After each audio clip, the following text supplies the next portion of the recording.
पहले हमारे पूर्वज थे अपना सिंपल वे से कच्ची झोपड़ी डालकर मकानों में गुजारा करते थे। 20-20 10-10 पीढ़ी ऐसे पार होगी, निकल गए यहाँ से कब टाइम पास करके। और जब से ये शिक्षा मिली है हमें, इस भौतिक सुख तो गणा दिखा पर दुख टेंशन बिना गिनती की होगी।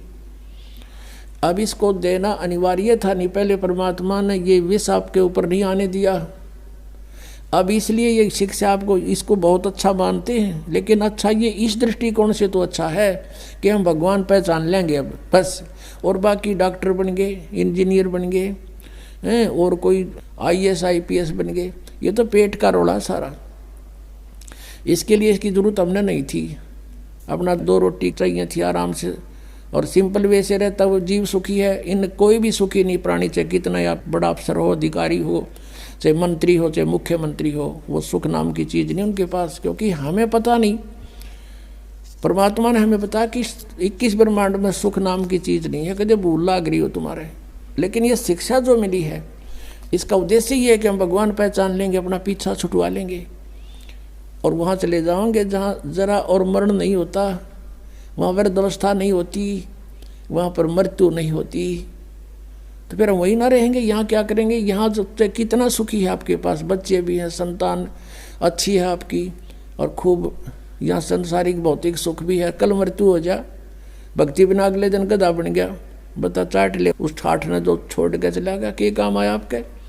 तो परमात्मा कहते हैं हम जब मृत्यु तो होगी होगी, ये परिवार भी आपके साथ नहीं जाएगा, ठीक है। इसमें रहते हुए बच्चों को भी इस मार्ग पर लगाओ, इसी सीढ़ी पर चढ़ा दे उनको भी, और आशा करे कि दोबारा यहाँ नहीं आएंगे। हे भगवान, सपने में भी नहीं सोचा फिर जन्म हो मेरा आया, फिर जन्म हो गया, या दुरुक्ति फिर शुरू है जो सफ़र कर रहे हो आप, ना जाने कब ये पूरा हो जा, कब छोड़ के जाना पड़ जा। ऐसे कहर में हम रह रहे हैं, कति निश्चिंत ठाठ बना रहे हैं, नाचें कूदें भंगड़े पावें ऐसे गंदे लोक में, और नाचन कूदन का, गाने सुने, फिल्म देखे, ये कैसी रुचि बन जाती है आप लोगों की। फिर आपका छींट नहीं लाग रही इस ज्ञान की, आपने समझा नहीं इस परमात्मा क्या कहने आए थे हमारे लिए, तुम कहाँ पड़े हो और निकलो यहाँ से। फिर हमारा छींट नहीं लगी अभी, तो हमारे गहराई से जख्म बनना चाहिए अंदर शरीर में, आत्मा में, कि हम कहाँ रह रहे हैं।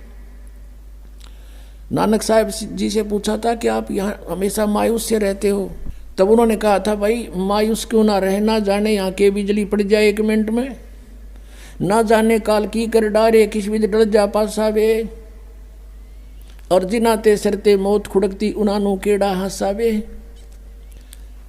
एक विवाह हुआ, विवाह की तैयारी थी, लड़के वाले नाचों कूदन डीजे ला रखे, बहुत मस्ता रखा। अगले दिन बारात जावे थी, 20 किलोमीटर गए थे अपने शहर से, वहाँ दुर्घटना होगी, दूल्हा भी मर गया और 5 और मर गए। पहले दिन तक डीजे बाजे नाचे थे, अगले दिन समाचार पेपरों में उनकी रोते हुए बिलखते हुए की चित्र देख के आत्मा रो रही थी कि भगवान, हे परमात्मा, बड़ी आँख खोल लिया आपने हमारी।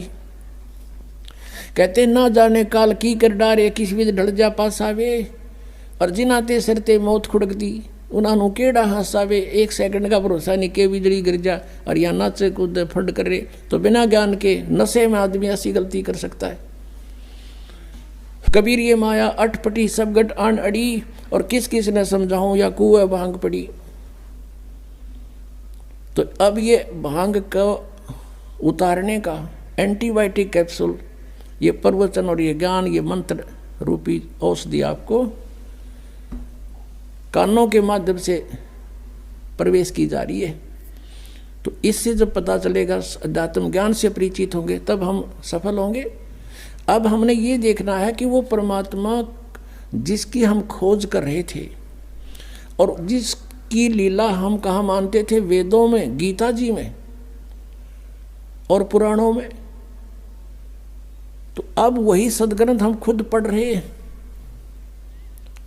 अब हम खुद पढ़ रहे हैं और पढ़ का अपना निर्णय कर रहे हैं, क्योंकि हमारे पास वो मास्टर की है जिससे हम सब सदग्रंथों को समझ सकते हैं। वो हमारे पास कुंजी है, वो सृष्टि रचना जो परमात्मा ने स्वयं आकर बताई थी 600 वर्ष पहले, कि ऐसे ऐसे आप वहाँ रहा करते थे सतलोक में, वहाँ आपने गलती की थी, काल ने तप किया था, तुम उस पर आसक्त हो गए, भगवान से मन हट गया, इसके साथ आगे, और यहाँ फिर इसने तुम्हारे को दुखी इसलिए कर रखा है कि वो परमात्मा दुखी होगा जितना मैं इन न सताऊंगा। हमें जितना ये दुखी कर सकता उतना कर रहा है ये, और क्योंकि हम इसके नहीं हैं, हम अपने कबीर भगवान के बच्चे हैं। अब वो रोता है हमारे लिए क्योंकि हम उसकी आत्मा है, गलती करके आ जरूर गए लेकिन उसको भी दुख है। जैसे किसी की बेटी बिगड़ जा, लड़का बिगड़ गया और नालायक लड़के तो ब्याह कर दिया उस लड़की ने, फिर वो उसको तंग कर रहा है माता पिता के ऊपर क्या होकर, फिर वो माता पिता फिर भी रो रहे हैं मेरी बेटी दुखी हो रही है, वो चैन से नहीं रह सकती। तो वही स्थिति हमारी यहाँ पर है। तो ये इतना दुखी कर रहा है आपको कि हालत कर रखी है आपकी, जीना छोड़ रखा है। और हम फिर भी यही सोचते हैं कि ना ऐसा ही जीवन होगा। ये तो नरक भोग रहे हैं, चाहे यहाँ पर प्रधानमंत्री क्यों ना हो, 36 बीमारी पावेंगी, टेंशन 100 की 100, घर में कोई और बीमारी पैदा हो रही होगी, ना जाने क्या घटना घट रही। तो कहने का भाव ये है, हमने इस सारे दातम को समझना और फिर हमने उस भगवान को पहचानना है। और जिस परमात्मा के विषय में ये कहा जाता रहा है कि वेदों में उस भगवान का ज्ञान भरा पड़ा है,